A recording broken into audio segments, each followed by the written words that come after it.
Hi there, and welcome to Just the Discs. Just the Discs. My God, that's my friend Brian. Welcome to the Call to Cinema. There we go. We'll start over. I was just watching Just the Disc actually. So, by the way, if you haven't watched Just the Disc or listened to the podcast or the Pure Cinema podcast, make sure you check that out because obviously it's on my mind right now. But I'm also extremely tired. Welcome, Death Bomb. Today's the big day. I got a couple of big unboxings to do today, and if you saw the thumbnail, then you know. Hey, Cinematech. Hey, Charles. So you know what one of them are. What one of the big ones are. My trip was great. It was tiring. I miss, well, the last video, hey there, Amy, I did on here, of course, you guys saw, was with my dad. And, not gonna lie, I do miss my dad tonight. I miss, my dad. Got to see my mom. Miss my mom, too. Miss Tina, Miss Melissa.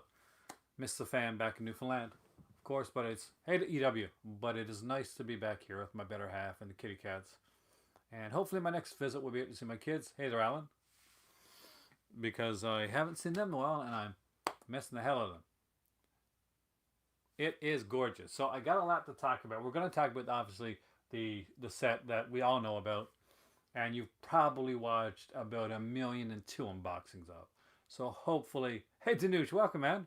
I can do something a little bit different. And don't worry, I'm not just unboxing the Friday the 13th. I got some other stuff here as well. I did order the replacement disc right away.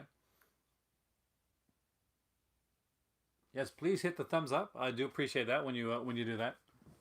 And because I'm back in my new area, hey there, Dave. Hey, Mike, welcome, man. Let me know that the sound's okay, because I always got to do a sound test when I come back here. Hey there, JR. So we are going to be looking at a couple things tonight. Well, first, before I get right into the big one, because I got the big box set to show you guys, I'll give you my take on it. And hey, Dagger. And I will be talking about a lot of really cool stuff. But I did get a couple things from Mill Creek that I'm going to be reviewing in the near future. So I'll show you guys that as well. And we'll start with that. Because I'm going to save the good stuff, hey there, Jason, for a couple minutes to hopefully keep you here a little longer and you don't take off on me. All right, so I have, because you guys know I'm a Takatsu guy. Hey there, Pete. The Ultraman RB series of movie collection. I don't do energy drinks very often, especially right now, my tooth's bad. So I'm actually super stoked about this. I really love this here. Obviously, I'll be unboxing this. 2 people left before the Friday 13th even came up. Because some people don't have patience. That's what it is. And as always, there is different artwork on in the background. These are gorgeous. I sent my code already to my kids, and I will be watching this over the next couple of days in between my horror films and work, because I going to review this. There's 25 episodes in a movie. And I also got sent the Ultraman RB, the Secret for the Crystal of Bond. The movie Secret the Crystal of Bond. But which I think is actually on this here. So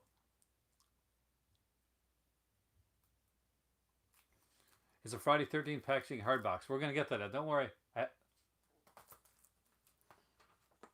Do you want to go right to the Friday the 13th before I go into anything else? It's up to you guys.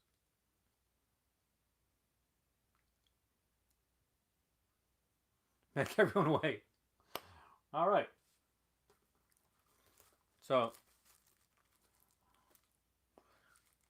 I actually went to my local shopper. Well, my shoppers in for a place important. And when I was in Corner Brook. It's my favorite horror movie for Halloween. It's really hard to say, Pete. It changes every year. For a long time, it was just Halloween. And on a lot of the Fridays, I do watch. So I do tend to watch at least 1 or 2 of the Fridays every year on Halloween. But it changes. I mean, like Night of the Demons is definitely a big one for me. Suspiria's a fantastically beautiful film. This is Mystery Science Theater number 23. So if you're in Canada, for instance, see this? This showed up at my local Shoppers Drug Mart. Like, not even joking. This was a Shoppers Drug Mart release. The Shining definitely counts. It's a horror film, man. My goodness, it's a good one, too. It's a really good one.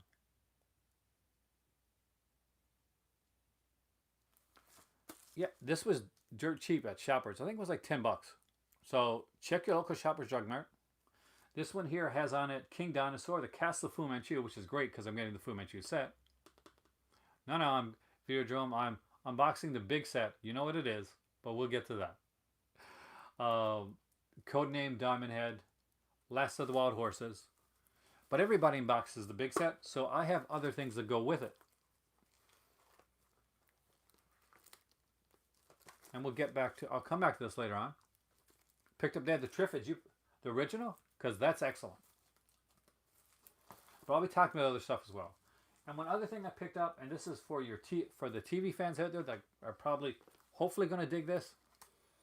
I was super stoked about it.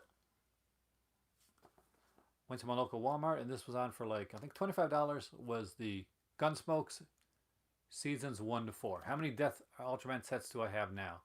I'm only missing Ultra Q and the Ultra Q Neo. And I think Ultraman Jenga are the ones that I'm missing. Those are the 3 that I got to get. I have all the rest.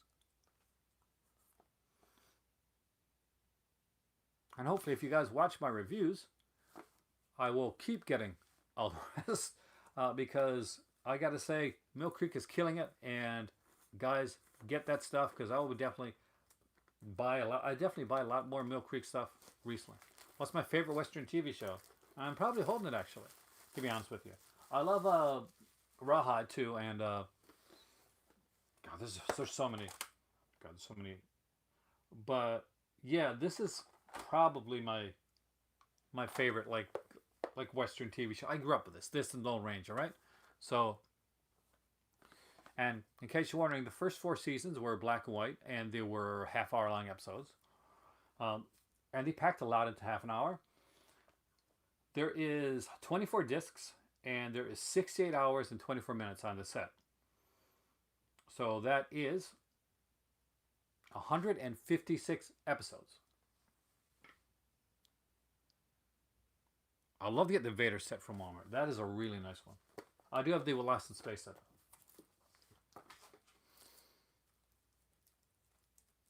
20 seasons, I know. Trust me. And then there's the movies, right? And because it's the only place to get it that I've been able to find it in Atlantic Canada, there was a monster set. Actually, Heath from Serial at Midnight got that set. Super jealous. I would have grabbed it too, but I didn't have the bones at the time. So this is the latest issue of Dark Side magazine, which you guys get over there in the UK. So, hey, they're Action Jackman. So there, UK. So for UK people, this is one of my favorite horror magazines out there. And this particular issue is really good because, well, a set that I'm about to show you guys. Hey there, Dustin. Well, it's highlighted, severely highlighted in this here issue. I'm actually looking at getting some umbrella stuff really soon. So I'm hoping to do an umbrella-centric video in the near future. So look for me to hopefully get maybe, I'm looking at a couple things like some Driving Delirium. I'm highly looking at Razorback and the Punisher. There's a few different ones I'm looking at. So I'll let you know when I actually get to do, I'm saving up to get some drive-in stuff. Some Umbrella Entertainment stuff because they got some really, really good stuff in there. And I do love their company. Are we ready? And how do I do this in a way that a million other people haven't done this? Well, I put my own spin on it, I guess. So for those that don't know or unaware, hey, there's a Friday the 13th box set that's out there.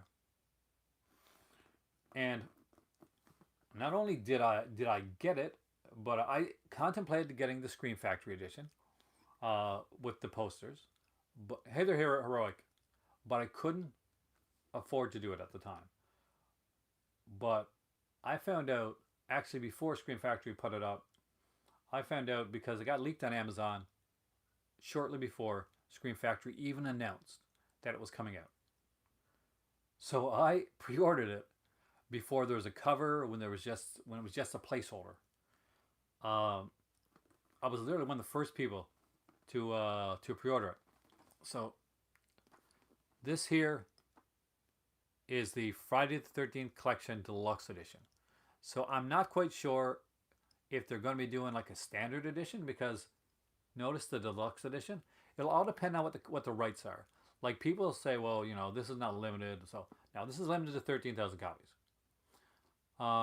Hey there, George. And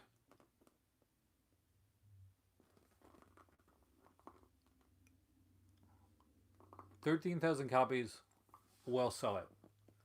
And after that, will they have more? I don't think so. Not of the limited ones. They'll probably get a smaller version like they did with the. Oh, somebody is thinking like me. Uh, and the.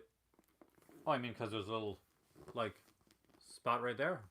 See, unlike a lot of people on here, if there's a crease or a crevice in there, I am not the person that cares. What I cared. Hey there, Vanessa. Welcome. You may appreciate this, or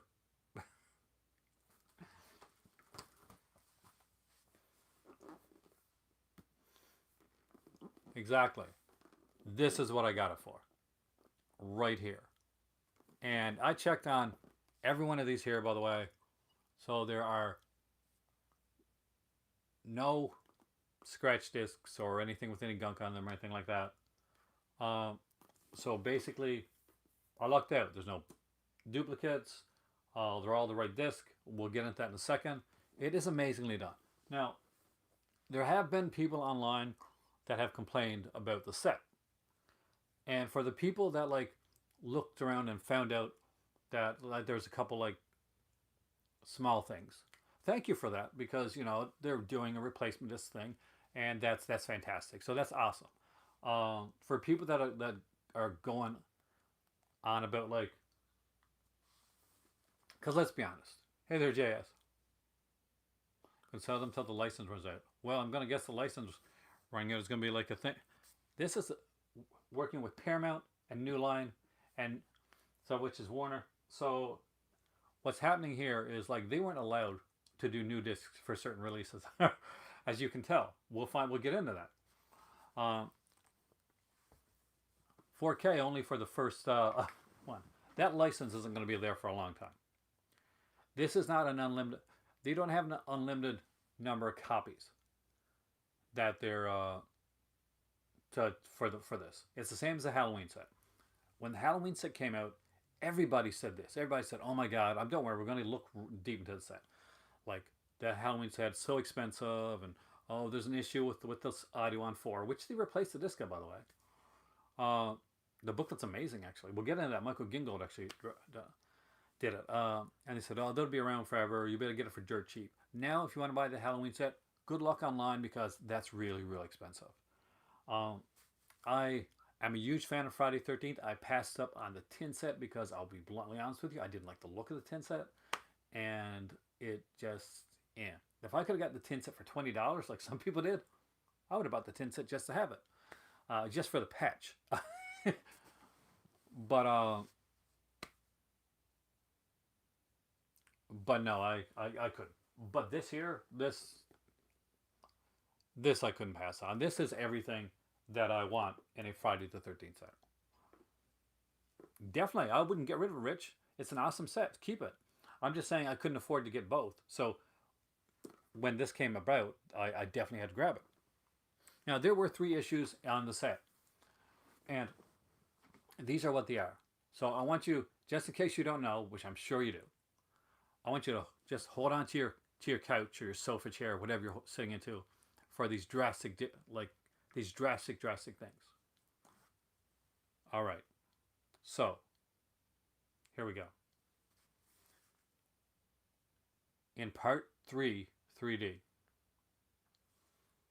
in the beginning before the movie starts, after the Friday the 13th 3D comes out of the screen at you.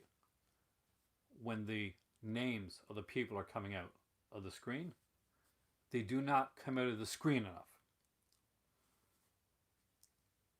But then that's a really good. But those you know, in case you're watching all the titles and you haven't gone to get a sandwich or something, yes, that could bother you for about 3 or 4 seconds. Also, on part nine, and this actually is the thing. The hand crack. So there's a gore sequence is missing for part nine. The wrist snap, um, which I wouldn't have noticed, but I'm glad somebody found it. So, and and this is the big one in Jason X when he's whacking the girls that are in the things together. The My God, what am I talking about? The sleeping bags. You don't hear ouch, ouch, ouch, ow, ow, ouch. I know what you're thinking. It's ruined. You can't get it now. Well, you can because it's already they've already done replacement discs for that, and that's fantastic. Thank you, Shout Factory, for doing that. That's amazing. For the people that noticed it, fantastic. Um, the new Cheers is fine. You don't have that issue. That's fantastic. Your biggest problem is okay.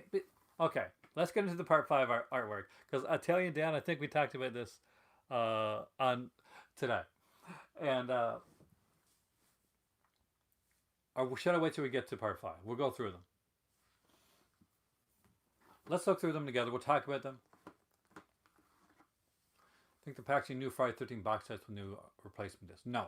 I'd say what's coming out is coming out. You'll probably have to go through the replacement disc program. Anything afterwards, I don't know, maybe.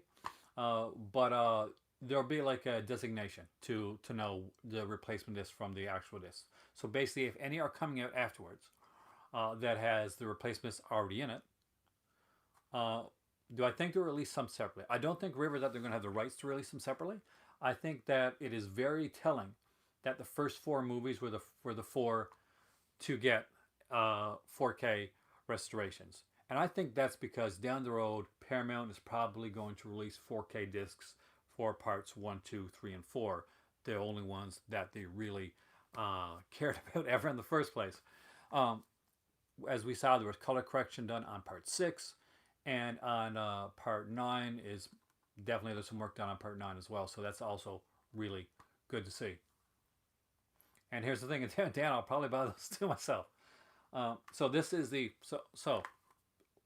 By the way, don't go by the special features on the back of the box because they were so excited when they were putting out this here that basically what happened is that they kept on like looking for and adding special features all the way right up to production. Did I get any touch on this October sale? I couldn't actually. I couldn't, unfortunately. I did look at some and I had some in my basket.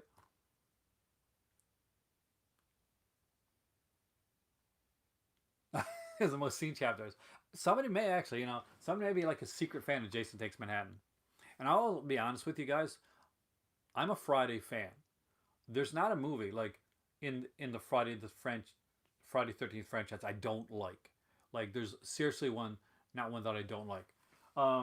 So this is the part 1. So basically, what I was saying before is there's extra features that aren't even listed on here because they kept putting features on right till the last minute. See, I think the booklets were probably beforehand. Rich, that's probably the reason why we didn't get that. And had to go back in afterward to reprint the booklets. Will probably would cost definitely like a lot more money to do. And I personally would rather go on there and see extra features on my disc than to basically go on later on and say, well, damn, look at that. The features on the back are missing. So that's my thing. I'd rather have more features like show up as a bonus on my disc than I would have turn on the disc and realize that the features aren't there that were put there. For instance, when I bought Darkman from Scream Factory back in the early days, there was a Liam Neeson interview that wasn't even like advertised that was on the release. Hey, Luke. So this, what's the scariest Friday 13th? It really depends. I mean, honestly, I think the earlier in the series you are, like the scarier it is. Um, I'd say probably maybe number two for me. Like, is that's like two and three? You're getting to like the scarier. See, Jason Lives is more comedic. Like, I can't see Jason Lives as scary. Jason Lives is a lot of things. Scary for me is not one. It's a fantastic film. I love it. Tom McLaughlin does an amazing job, but it's never meant to be like a scary film. But as you can see, we have on here. Oh, I hate when let me fix this. This always annoys me. Anybody OCD like that?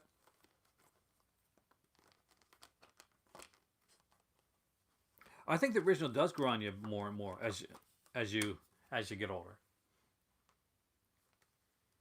So as you can see, it has the unrated and theatrical cuts, both on here, both on Blu-ray. Both are these are remastered.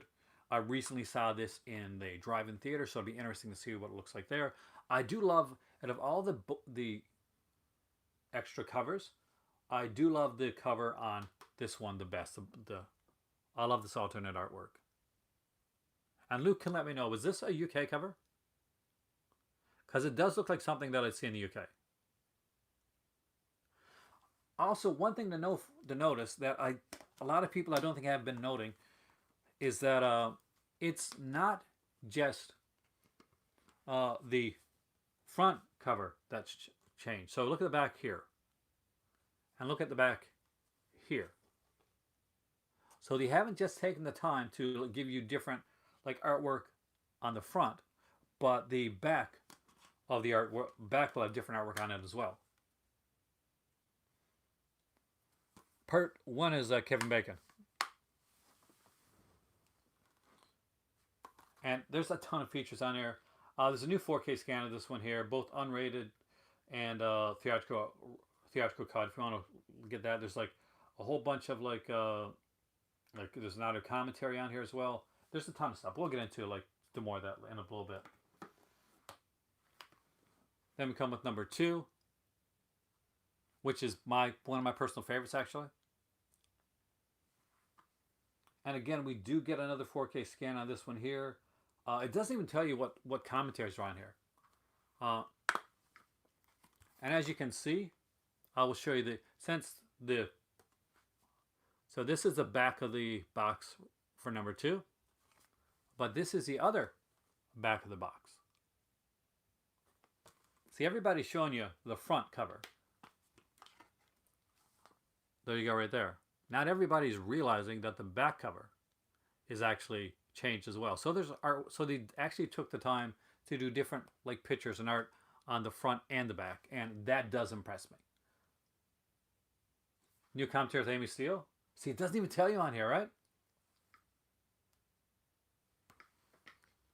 Scarier than the scene with Paul Nolan walking back to her and Sissy's cabin from the girls' cabin.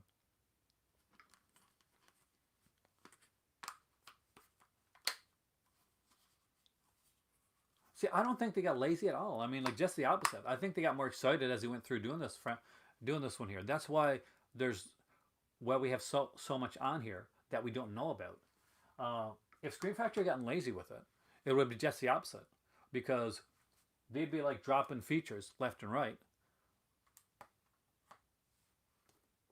Oh, I love commentaries. So that's you know me, Italian Dan. This is probably one of my favorites. Hands down.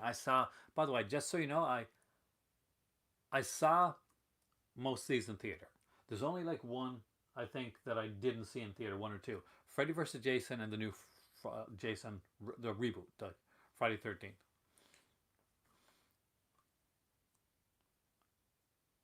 This is the late great Richard Brooker, who by the way is probably no disrespect to Kane Hodder, because I do love Kane Hodder, and I did get to meet him. He's a really super nice guy.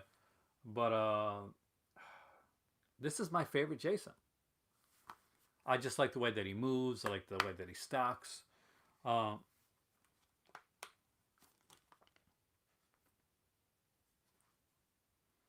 I love this artwork, by the way. This is incredible. And again, you can tell that the back has different pictures on there as well. I know that may seem like a small deal to some people, but for me, that's a huge deal. That means they took the time and the effort to actually really put this set together. Almost any other company that does reversible artwork, the artwork on the back is the same. I know it's a little silly thing, and of course, that one does have real 3D. So basically, if you've got a 3D TV, or if you don't have a 3D TV and you got a PlayStation 4 with PSVR, you can also check out the 3D that way as well. For those that do have a 3D TV and don't have a 3D player, if you got a PlayStation 3 or a PlayStation 4, both of those game systems are actually 3D Blu-ray players as well, so you will be able to watch it on your 3D TV through those as well. You had to reverse all the covers? I don't know, because some of these are classics, right? Because this is how I remember seeing this. So I'm gonna keep. I'm probably gonna keep mine too. Uh, but I have like so many editions of it. I got like so many editions of the series. I'm not sure if I keep the series or. Thanks, Alvin. I really miss my dad tonight. Actually, we made some great stuff together. I'm not gonna lie.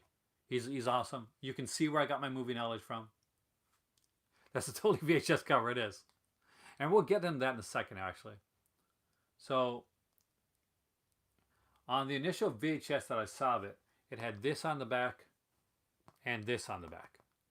So it is kind of a mix-up from the initial VHS back.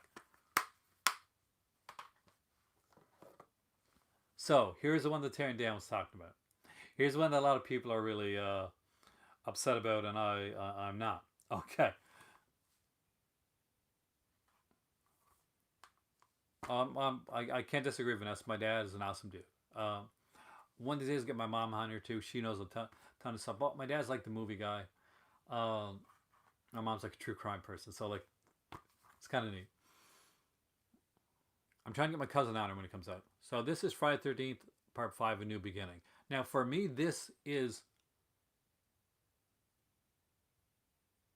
I do need to try Resident Evil. I tried like the demo of it, but I don't have like the actual game yet. This is my favorite cover for Friday the 13th Part 5. Now, I know it's not some people's favorite cover from Friday the 13th Part 5, but it's probably the most representative cover for Part 5. This is what Friday the 13th Part 5 is. It is, and basically people ask, well, who's that kid? Well, this would kind of be like that in-between Tommy. That probably would have been on the film if, like, Corey Feldman didn't have to leave.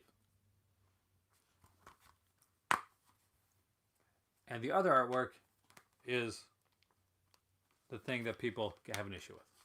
So again, we'll show the back half right here. And there's the other artwork, and there's the back with John Shepard like kicking butt.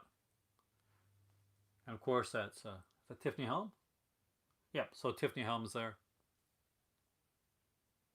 So there is an artwork with the mask, and so for those that don't know, or those that like probably watch these later on, I have a great family. I'm a blessed person. See, this is the theatrical poster for Friday the 13th. This is the original. So this is the original, and this was like I think this one was a foreign cover.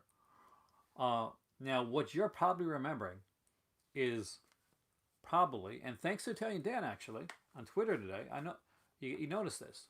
You're probably remembering this. See this right here?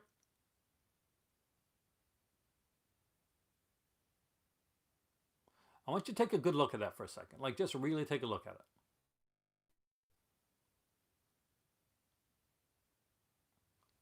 So, that was made for VHS by people that had never seen a Friday the 13th movie in their life. And I will tell you why. Because that mask is nowhere in any Friday the 13th movie ever. You may see a cheap looking hockey mask like that with either the red or the blue. like in like a Friday 13th knockoff, but you're never going to see a mask that looks that cheap or bad on anything else but the VHS artwork with the lights glowing through it.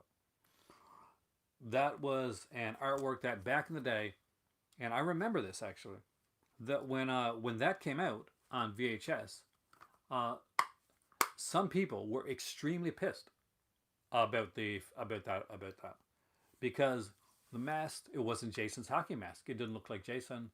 The mask was completely white. Where was the where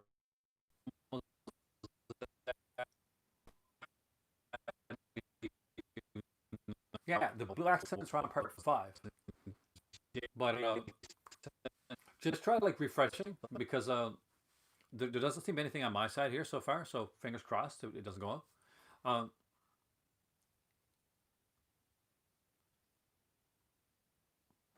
I just say just try refreshing the page and hopefully that's like because I'm not saying at this point there's nothing coming on my side.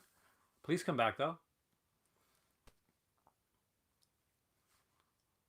So yeah, there was a huge like big deal over the fact that the mask wasn't the wasn't Jason's mask or even Jason's the other person's mask.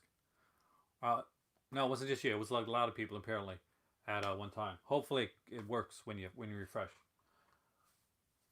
But now people are upset because the picture that they're used to, um, which people complained about in the day, isn't there.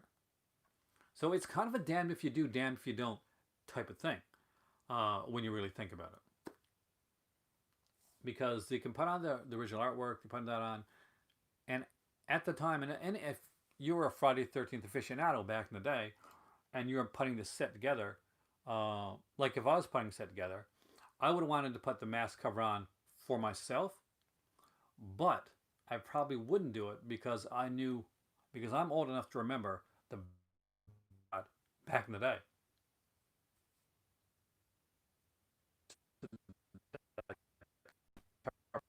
Friday the 13th. Well, there's no counselors in the final chapter.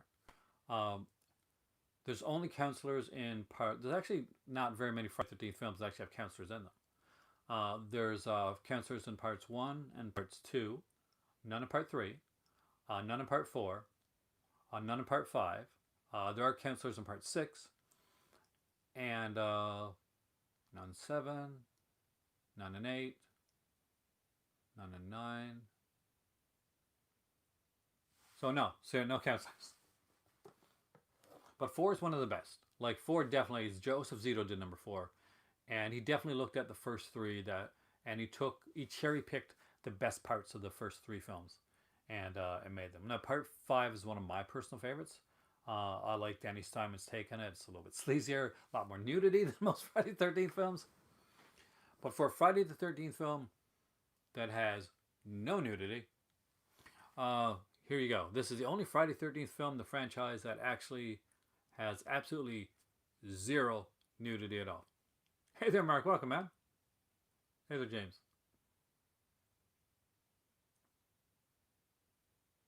It is an amazing set. Let's be honest. It's like now this one does not have alternate artwork, but it does have uh,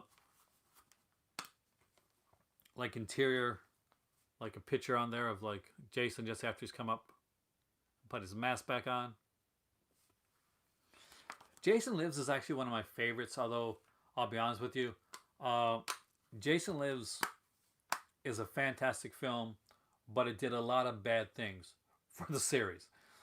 It was amazingly well written. Tom McLaughlin did a great job with it, but it brings us to a couple things that I have issues with. So in part five, we meet Corey Feldman's Tommy Jarvis. In part six, we meet John Shepard's Tommy Jarvis, and John Shepard is pretty much an extension of what Corey Feldman was. He's damaged. He's got PTSD. He can barely talk. He's spent a lot of time, although they don't really say it a lot. We see him like do some kind of kung fu type moves. So he spent a lot of time learning how to protect himself. And when it comes time to do it, he actually does. He tends to panic a bit. I did see the fan films, and they're really good actually. Especially even there's a new one that came out, Never Hike in the Snow, and this part now. That's part of one of six that are coming out. So don't think that's all of it. There's more of it coming out. So my issues with the film is that although I really love Tom Matthews as an actor, I wasn't big on his portrayal of Tommy Jarvis in this film. Nothing to do with Tom Matthews, just to do with the way the character was written. It didn't seem like the natural progression, in the same way that that John Shepard was from Corey Feldman. Uh, Tom Matthews did not seem like a more grown up version of John Shepard.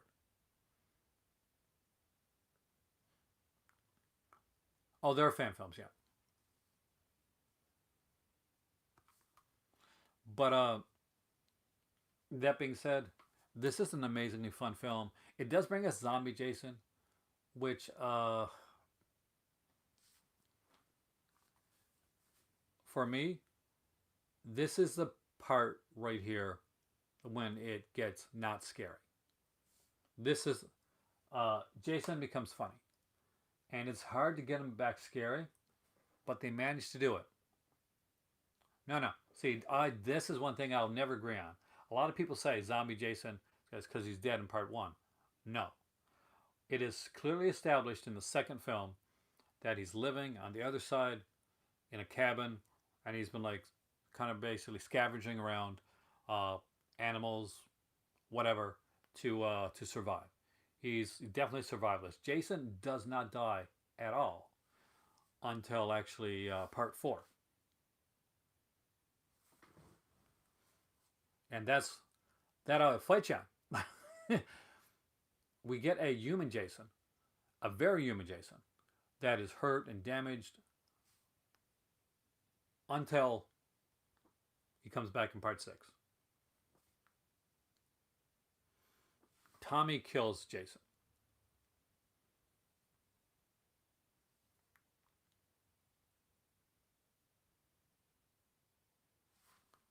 Well, put it this way, Videodrome. What character says it in the other way? Nobody. At least in the second one, when we get to meet Jenny, she kind of gets to talk about like what would happen if he did survive. What would happen if he, yeah, if he was there alive and he saw his mother die. Like how would that affect him? Well, somebody with a stunted in childhood, um, surviving in the wild. The whole Jenny speech, that's the setup for the rest of the films. That there's a pole put in Jason, and lightning hits it in part six. So there's no zombie Jason until part six. Part six is the start of zombie Jason, and even that begs that it could be that we could have entered into an alternate reality because it's mentioned in passing in part five. Jason's body, by the way, was cremated. It's alluded to in part five that Jason was cremated. He only becomes uncremated in part six because they didn't want to go with the Tommy storyline.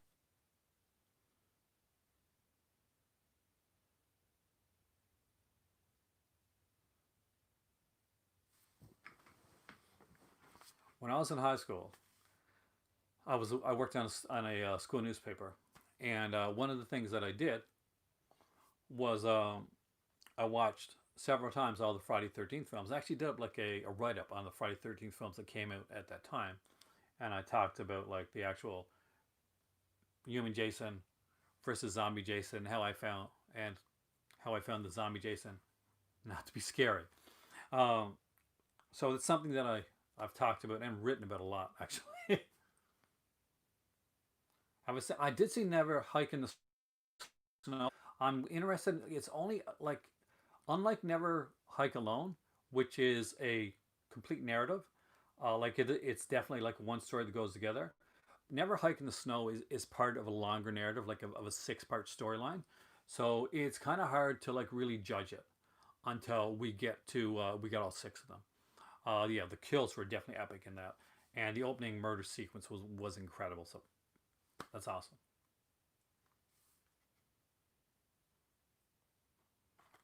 We're never going to agree on this, but no, I don't take those character the Jason character from 1 to 4 to be a zombie. In like a way.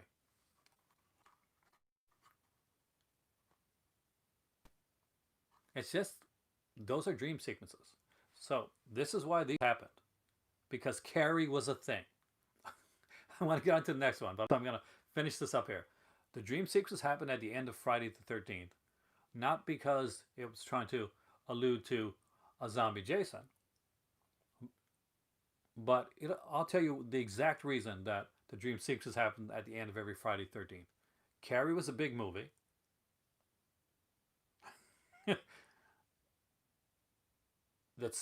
That dream sequence wasn't initially in the original Friday the 13th anyway. It was put in at the last minute. It was tacked on. It was very popular. So being a sequel and kind of reusing stuff that they reused in other films, the dream sequences are that. They're dream sequences in the film, in the films. They're jump scares. They're Carrie moments at the last minute. They're nothing else other than that. They're not like allusions to anything bigger. They're dream sequences. All right. Now let's see if we can get back on track. Okay. So Friday the 13th, Part 7, The New Blood. We're definitely into zombie Jason territory. There's not proof. It's just your fan theory. Like, it's my fan theory. That's all it is.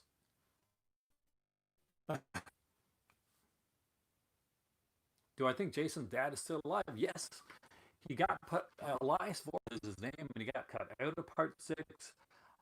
Unfortunately, when they did a cartoon, a comic book version, uh,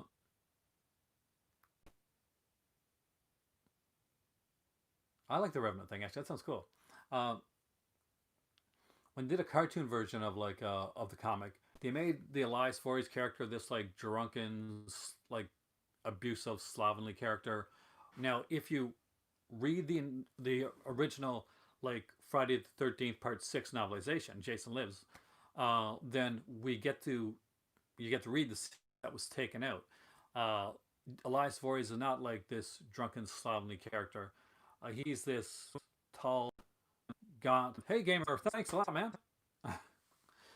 With piercingly blue eyes that can stare right through you and unnerve you just at a glance. That's what Elias Voorhees' character is. So when they did the comic book version of it, I was very disappointed. To be honest with you, after when I read the comic book novelization of Jason Lives, sorry, not comic book, the novelization of Jason Lives, I always saw him as like yeah, as like and for anybody that's ever watched Smallville or anything like that, Danny of John Glover of like Lionel Luthor, like that's the look that I always him having with the long trench coat and the long curly hair and the piercing eyes. Any advice for you're starting a new channel? Okay, honestly, do what you'll do when you're doing the channel. Make it about don't worry about views or clicks or what anybody else is going to like. Do what you like for yourself. Do what you're passionate about. What makes you excited. Um, that's what's going to resonate with people. Because if you go on and you do stuff because and you say okay, well maybe I should do that or I should do that. No, do you be true to you, and that's the best way that a channel can come across as authentic. That's what I did. I went around and I'm a big geek, so I started out and I did some unboxings that were just for me and my family, and I did a few things. I did some comic book reviews when I was reading comics. I, exactly, Bill and they will come. Welcome, by the way, man. I didn't see you come in here, and I did like beer reviews, and I started to realize that this was my passion in real life. This should be on here. And that's what I did. So if you love 80s and 90s action stars, go for that. Uh, um, the the more the better. And just play if you want to do like pre-tape, play with editing software, see what works best for you. You don't think Jason Goes to Hell is canon? Well, it's iffy with the New Line films whether they're canon or not because some people say they are, other people say they aren't.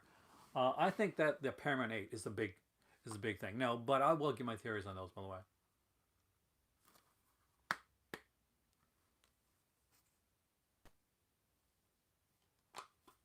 Now this one here gets the infamous axe scene. I actually love the sequence of the film. Hey Dungeon, welcome. Sadly, my dad is in Newfoundland, and I'm back here in Nova Scotia, which is good. I'm back here with my better half. Um, can in the far future. I love Jason X. We're gonna get to that actually. A lot of people don't. What's really cool about Jason X is, and we'll get to that. I will get to that anyway. We're almost there. This will be the last of the Paramount films. And this is Jason Takes Vancouver. I mean, Jason Takes Manhattan. So basically, this is a boat, mostly on a boat. Uh, it has the most insane reason for Jason to come back to life. Much in the way of like when Freddy comes back to life in part 4 of Nightmare on Elm Street. Basically, it's like Pete that turns to fire. Jason takes a cruise. Jason on the Love Boat. But you know what? I saw this in theater, like the rest of those there, and initially I wasn't too big on this film. But the more I watch this film, the more I like it, and I actually really like the cruise portion of this. It was shot mostly in Canada. There was a few shots, James, basically where they went to New York for like basically for a couple of days to do some pickup shots, do some exteriors. Had them like walking down Times Square. Where he kicks the ghetto blaster. But most of it is shot in Vancouver. You actually get to see a future Jason, Ken Kersinger, as a chef there. See, welcome back, JR. Initially, this was meant to be two completely different films. There was an idea for Jason on a cruise, basically, on a ship. There was another idea for Jason in New York, and basically, he would be caught in the middle of a gang war. And that was going to be like two gangs that were fighting against each other would have to come together to take on Jason. So, studio liked both those ideas, but they asked if like he could mix them up and kind of put them together and make one film. So they did, and of course the infamous like Jason Takes Manhattan came about, and it's fun. I mean, it is a very different take on Jason. This is what I would call almost like a ghost Jason. He does tend to like pop up in different places, and people have like actually like come on and said, okay, no, there's ways that Jason actually gets to these places, and actually they're really cool. Actually, that Jason says that actually that he had the time to actually get to the spots that he gets to. Now, one of the weird things here is that when when Jason is like a kid, uh, so for one, hey there, Keith, for one part of the film, he looks like he would like scarred, or he looks different. But in some parts of the film, Jason looks like a normal little boy. He actually does not look like a monster or deformed at all. And some people wonder, like at the end, when all of that comes on him, like when all the toxic waste, because toxic waste all over New York, apparently everywhere, like in barrels on the side of the road, like in your local like sewer systems, just lots of toxic waste all over the place. It's just a thing. That's why the turtles got made. But anyway, some people like to think like as Jason as Van Peace, and we're seeing like Jason in like his most purest form. Uh, so, but everybody, that's one that's very much open to interpretation. Now we get to the one where people get really upset. I'm going to say something, and it's going to be a little bit of like a little bit controversial. I like this film.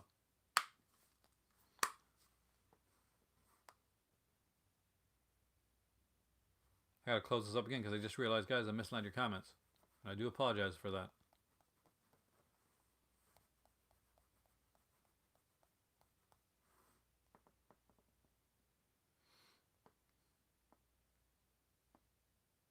Oh, please do not give me ads.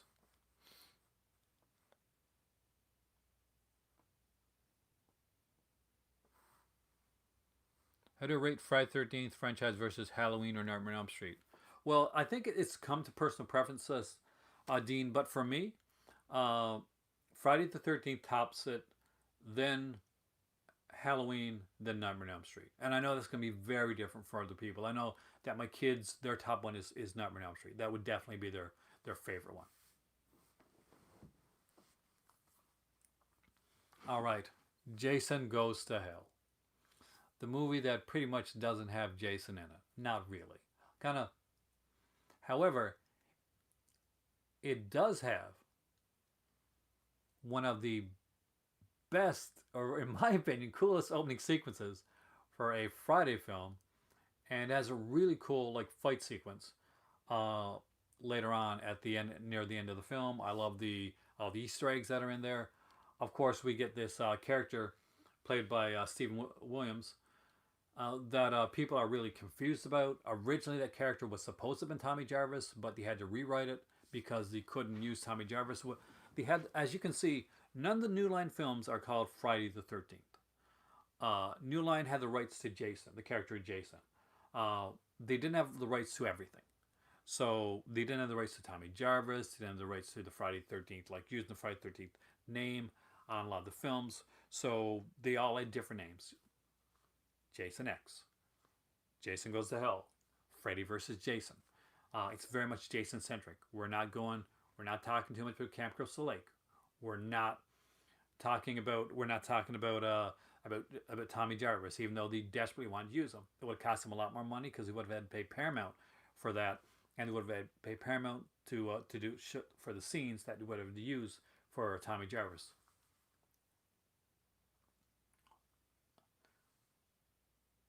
We introduced a sister in this one,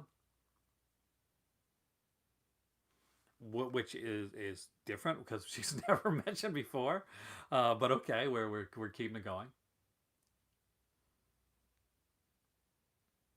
Oh, the first two Halloween films were amazing.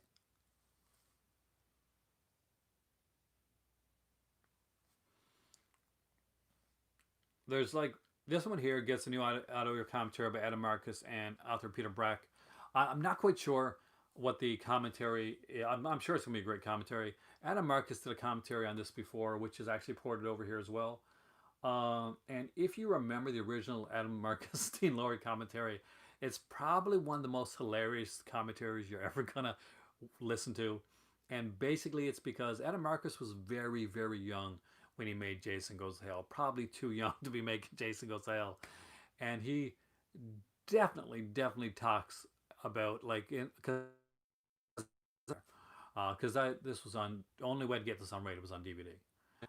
You're getting on Blu-ray here, and I think if I'm correct, I'm not sure. I don't have the 10, but I'm pretty sure this is the first time this has been unrated. Um, um, yeah, actually, I'm pretty sure it is. But he keeps apologizing, like, so I'm sorry, like, I wouldn't have done this, and now there's a kid in the box. I'm a dad now. There's no way I would have put a kid in a cardboard box. Anyway, it's hilarious. And as you can see, I don't have to show you much of the. I'll show you the artwork. It's, as we can see, the back art right here.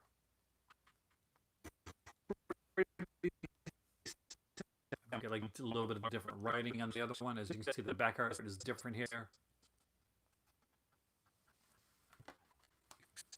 As you can see, no scratches.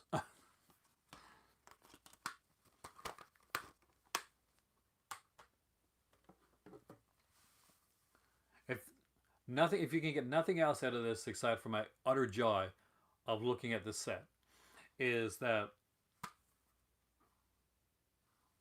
am I getting bad weather right here? I haven't been able to check since I got here actually.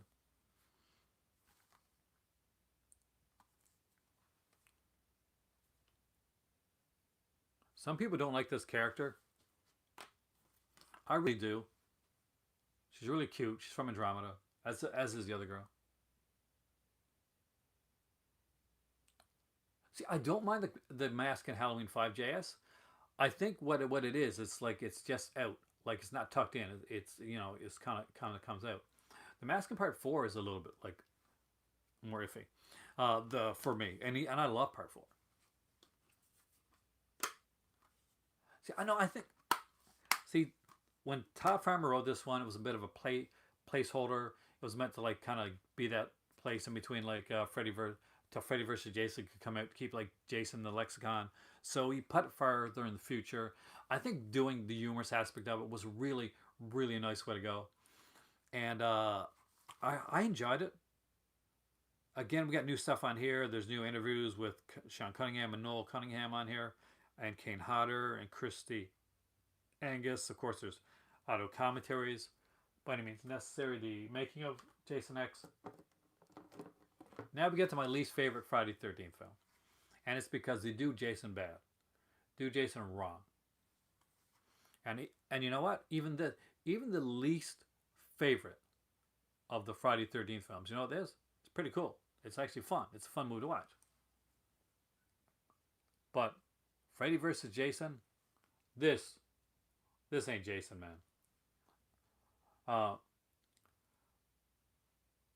I remember watching this film with some friends and actually getting to the point where water drips down and Jason stops because he's all scared. Because Jason's scared of water, like when he's walking through water in all of the films. Ready for Jason's Great Elm Street film. I agree with that actually. It's very good for the Freddy character, but it shows you just how much they don't know the Jason character. As we can see, it is using the old New Line disc that was, beyond Screen Factory's control. I know some people were upset about that, but unfortunately, they couldn't do anything about that. They do the versus thing right here, which is cool. I like that. It kind of looks like they're going to hold hands, but it's kind of neat. I do like that. And there's the artwork there. We see. And I'll be honest with you, Monica Keena is not bad for for a final girl. She really isn't. She gets a lot of hate, and a lot of criticism, and it's really not deserved. Kersinger did an okay job for what he had to do, for what he was given. He's a big guy, but his version of Jason is like make Jason like Frankenstein, put a lot of sympathy in the eyes. Ronnie Yu was not the right person to direct this film. Ronnie Yu had not seen a Suspirian. Ronnie Yu hadn't seen any of these films. He hadn't seen a Friday 13th film. He hadn't seen a Nightmare on Elm Street film.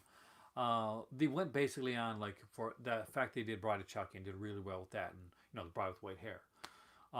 But they really cared very little about the New Line was the house that Freddy built. It wasn't the house that Jason built, and it's no more is it obvious than it did in that film. And that's okay. Like everybody's got their own favorites. That's why there's so many here. Every one of these I find entertaining. I just have different favorites than other people have. And now we get to Platinum Dunes. Now this one's a bit controversial itself, but I'll tell you right now, for me,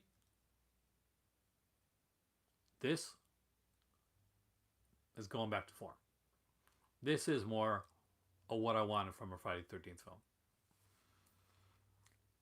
There's certain like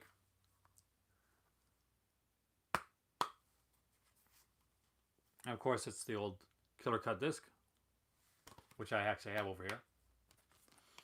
And it's a fun film. Like one of the amazing things that people complained about for this film was there was a lot of nudity. And for those people, I'm thinking, did you only see part 6? Was that the only Friday the 13th film you saw? Because if you're complaining about nudity in a Friday the 13th film, you haven't watched Friday the 13th.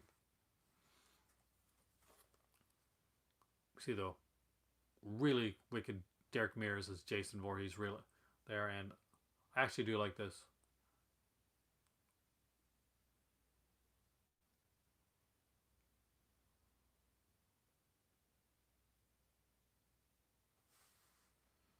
Well, you gotta understand, they didn't go into space or any of that type of stuff or versus until New Line took it over. The entire time Paramount was doing it for 8 films, one after another. It was continuous narrative, and the most they ever did was go to New York, and even that was tied to Crystal Lake.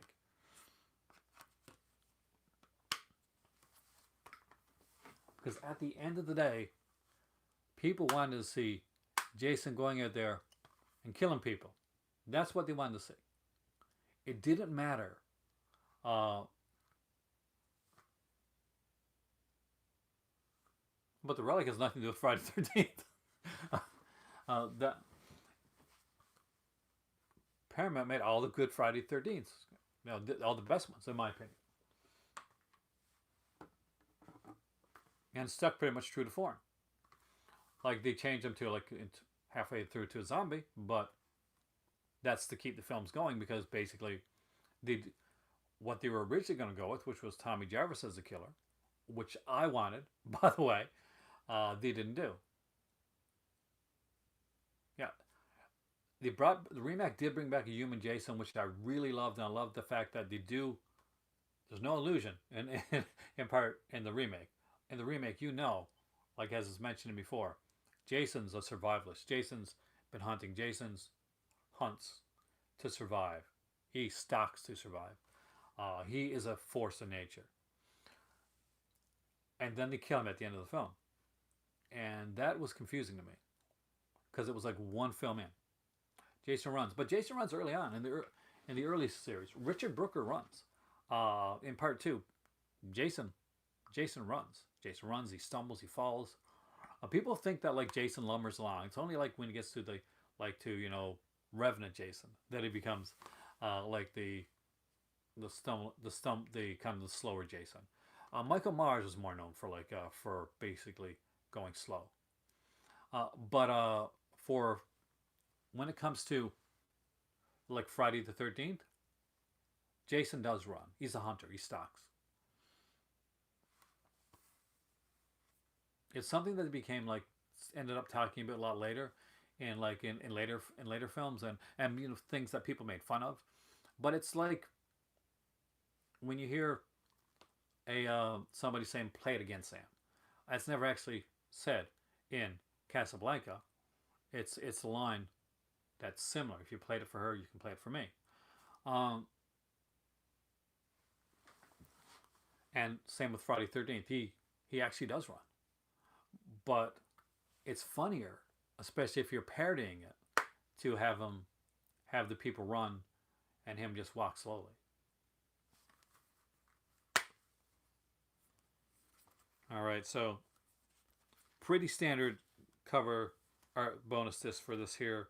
They didn't do anything too big with that. They're both the same. I would have preferred different artwork on the bonus discs as well.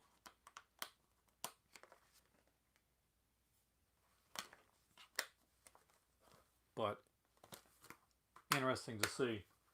And I guess last but not least is this amazing booklet.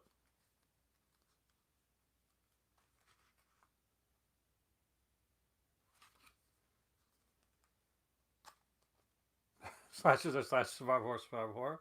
No, they can cross over.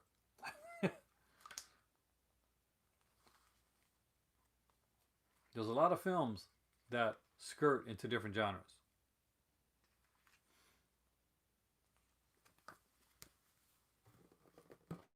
You might want to watch Curtains sometimes. See, Curtains is a Canadian slasher. It's also a giallo.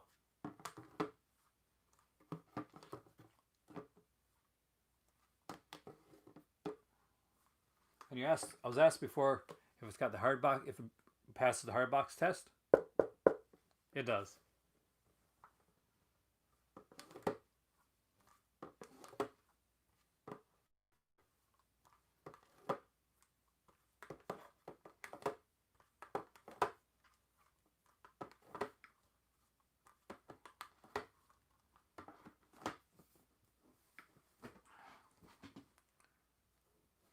Let's see the box again. You'll definitely see the box again. So we'll start over here with good old Sack Jason.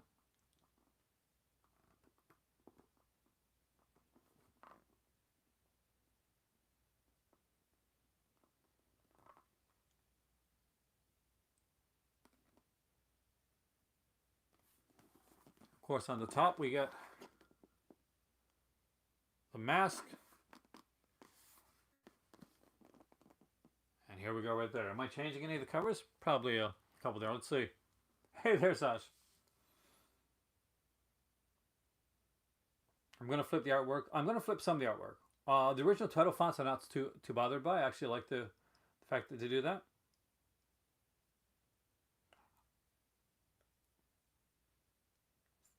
The Jason art poster is amazing, yeah.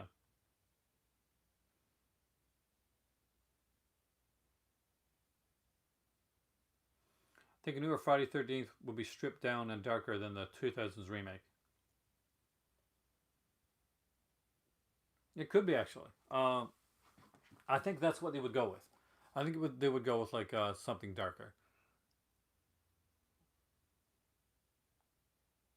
Probably damage or shipping. And to be honest with you, like it's a dent on a case. I'm okay with that. I'm amazed to have this box set. I'm amazed that this thing even exists.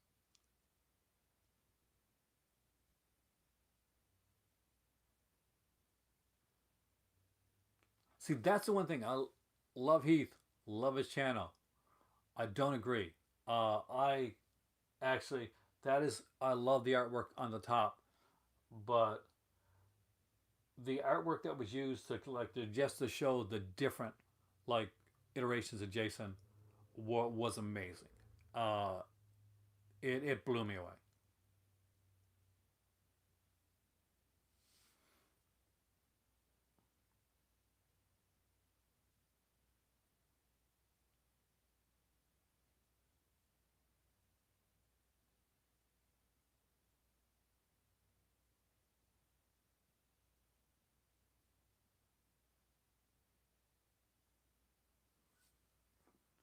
So we disagree again on like part 9.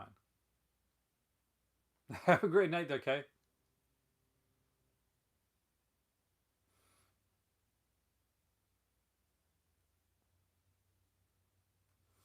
Because I really did like part 9. Like some people say, well, they kill off the best characters at the beginning of part 9.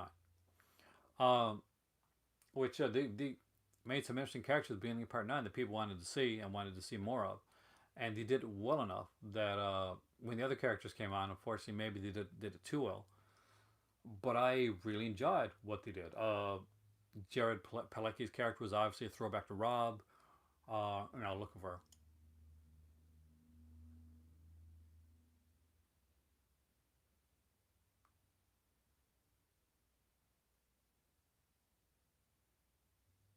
dude. What you got against millennials? How old are you?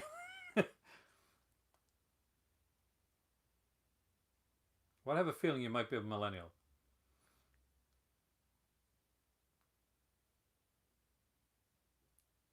Hell Knight's Linda Blair. It's a really, really good film. Then you are a millennial. Dude. uh, have a great night, George. I hope you enjoying your indicator stuff over there. And the stuff that you ordered today at night, by the way. Yeah, you're not the only one that says it. Because I will tell you right now. I got to look for that Exterminator too, by the way. Um, it is really cool in that they actually went back to bringing, like, grounding Jason more. Letting him run, letting him be scary again. Jason hadn't been scary for a long time. Kane Hodder was allowed to make Jason scary in part 7, and that was pretty much it. Um, Jason hadn't been scary since. He'd been in films, he'd been done, but the scariest Jason was the human Jason.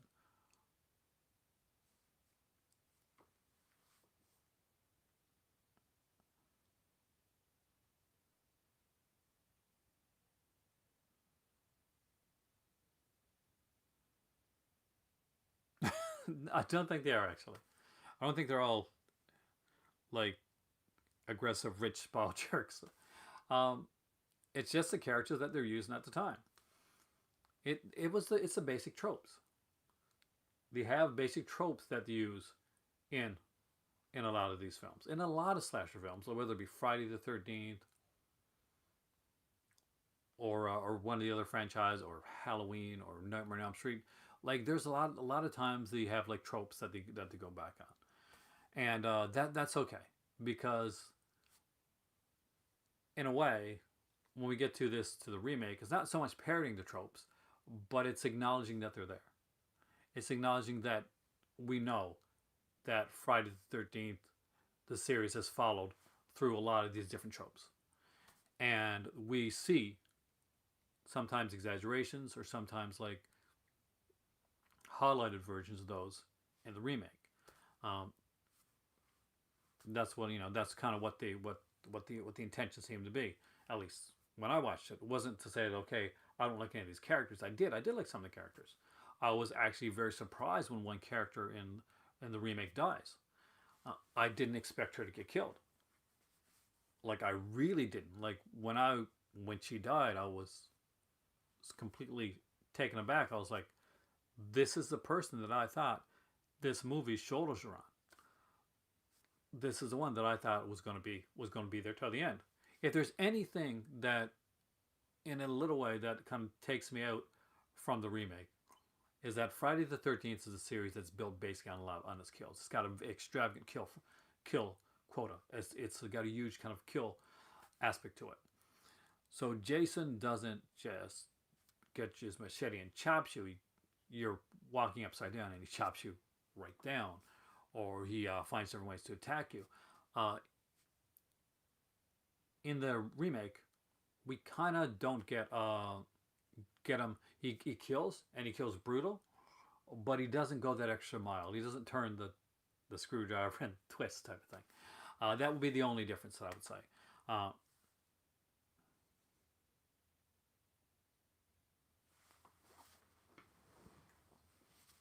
but if you were lucky enough, smart enough to pick up this set,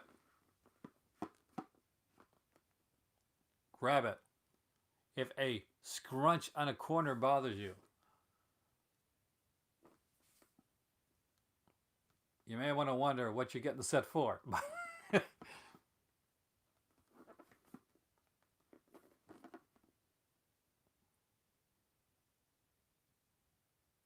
The artwork is gorgeous.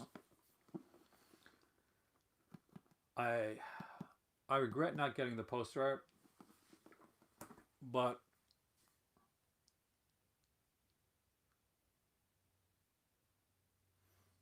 again, you get what you can afford at the time. I'm just lucky that I was able to afford the artwork.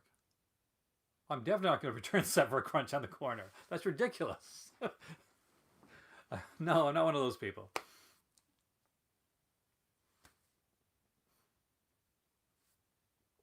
There are people that would though. I know people. I know friends that would. Uh, but no. Like all the disc came, nothing was broken. There was no scratches on any disc or anything like that. Heard that there are issues with the disc on set. There are some small issues, and I did do the replacement thing. Um, when they did it for like the Army Darkness, I didn't because I didn't think the issue was big enough, and I still don't. But just to have them, they're offering them. I'm going to do it. So yeah, but the issues are far from large when it comes to the issues on the set. There's three tiny issues on the set, and I mentioned them at the beginning of the video, and it's almost humorous. But you get people that are going to look through these sets and that want to find issues. Like they really want to find. When good because they found some issues and some stuff is getting fixed. Fantastic, good for them for that. But I just get bothered by the people that just go too far with it. Oh my God, how Scream Factory they botched this big time. You see like videos in there, and they're like the big botches of Scream Factory's Friday 13th box set. Factory really messed this one up. No, they didn't. Well, there are at least four editions of the film Army Darkness, right? Now, let me see if I remember this correctly because this is good. There's a sequence in one of those films, and you'll see it in like one of the versions. But in one of the versions, he jumps over a fence, but it's not in one of the other versions where he jumps over the fence, and it should be in there.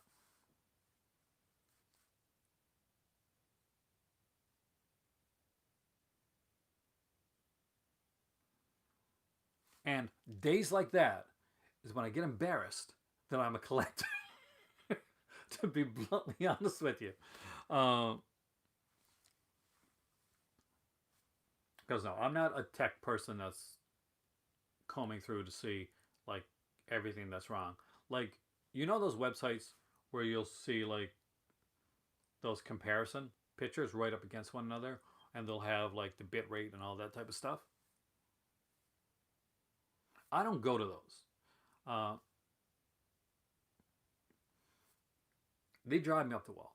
Like, if you're someone that does that, fantastic. Like, and like fantastic, all the power to you. Um, for me, it's about the films. It's about my enjoyment of the films that I'm watching. Uh,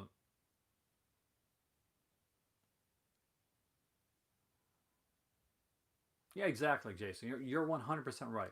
People are complaining about it because it's Screen Factory. If another company had put this out and it had been done with with even more mistakes, they'd be saying, "Don't worry, there's going to be like there'll be a replacement disc, not a big deal." But because it was Screen Factory that put it out, Screen Factory does, and I've noticed this, tend to get a bit more hate online than some other companies. I think it's because they're a little bit bigger. They're the big fish, so people tend to throw stones at the big fish. That's kind of what it is. I don't buy like everything Scream Factory. Obviously, I buy quite a bit. I do like a lot of their box sets. I think that they do a lot of nice stuff. But as you guys know, I do tend to support a lot of the smaller companies, Vinegar Syndrome, Severin, uh, Umbrella companies like that. Those, I tend to grab more of their stuff initially. But there's no way I was going to pass up on something like that. Something you've ever seen that happens to me actually. There's a movie, and I'm not sure if you've seen this movie. Please let me know. Like, definitely shout out. There's a Canadian film called The Clown Murders,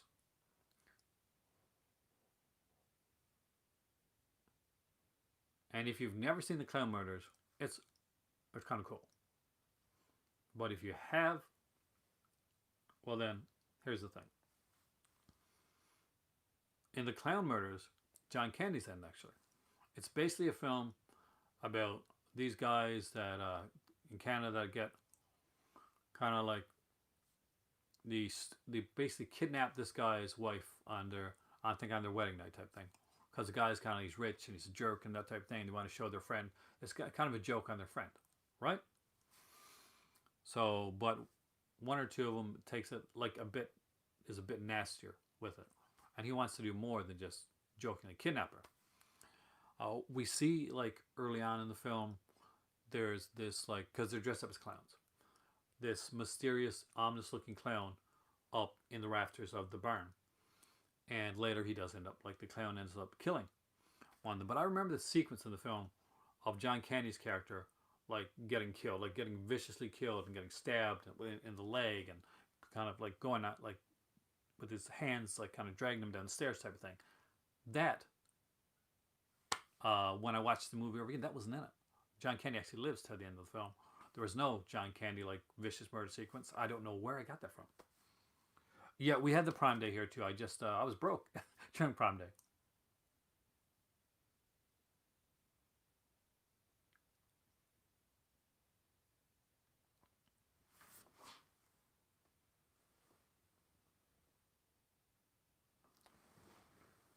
They are going to have to work hard to get a new line to get a set from New Line.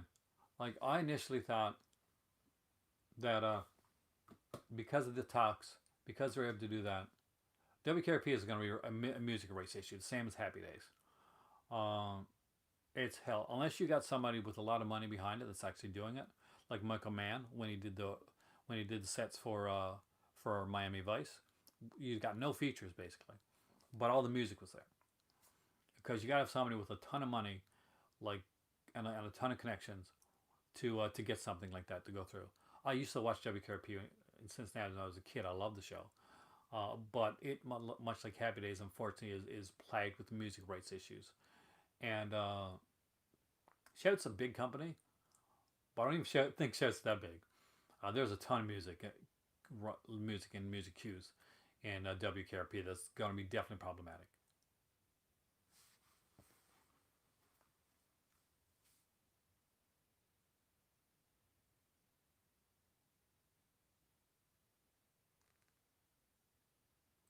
Memory playing tricks on us. I do agree. Yeah, you do like a lot of artwork, Sasha. Here's the thing: you say you're glad you're not a horror fan because the set's expensive, but man, I'm not sure if you're a if you're like a cinema like if you're like a foreign cinema fan because there's a Fellini set coming out, there's Agnes Varda set, so no matter what you collect, sooner or later, Sasha, they're going to get you on those big expensive sets. There's a ton of them coming out. Dream On I loved. I'd just be worried. Dream On's another one where like they show a lot of like sequences from like old movies and shows and stuff like that. So it'll be really hard to actually see it like I want Dream On so bad. Brian Benben, by the way, did the show. A lot of nudity in that show. It was the Californication of its day. Baghead Jason or Masked Jason? Baghead Jason scares me more. Masked Jason's more iconic. Baghead's scarier.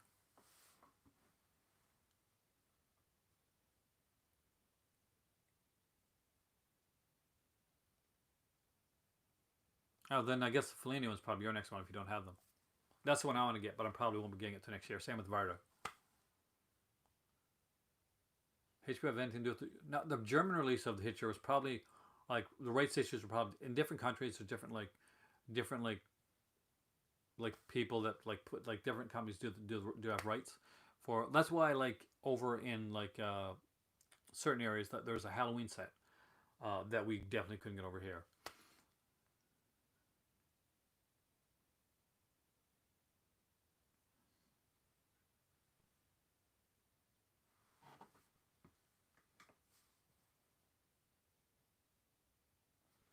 All right, so guys, you know what time it is? It's that time again. At 82 minutes, which is roundabout's a good Friday the 13th film um, time frame, 82 to 90 minutes. Welcome back to my movie library. Dad, Mom, Dina, Melissa, sis, my my, my sis Raya, Oshana, family. I miss y'all, amazingly. But it is amazing to be back with my better half, and to see her smile and to see my cats again. And I'm very, very happy with that. I miss my kitties a lot, and I hope to see them soon too. Have a great night, guys. If you got the Friday 13th, then enjoy it. There's you gotta wait for a replacement disc for a 2 second scene, or there's a dent in it. Enjoy it, love it. Have your whatever your theory on Jason is, go with it. It doesn't matter as long as you're enjoying and having fun with it. I am Aaron. You are the Cult of Cinema. You guys rock. To my Patreon supporters out there, the Crimson Cult, thank you. You have no idea how much it meant to me this month. Not cam meal tonight, actually. I think I'm out of cam meal, so it's probably gonna be orange pico tonight. And I got a Lady Grey up there too, which is really good. So I'm actually probably gonna have that in the morning. Have a great night, guys, and I will see you soon. Thank you so much for joining me here tonight.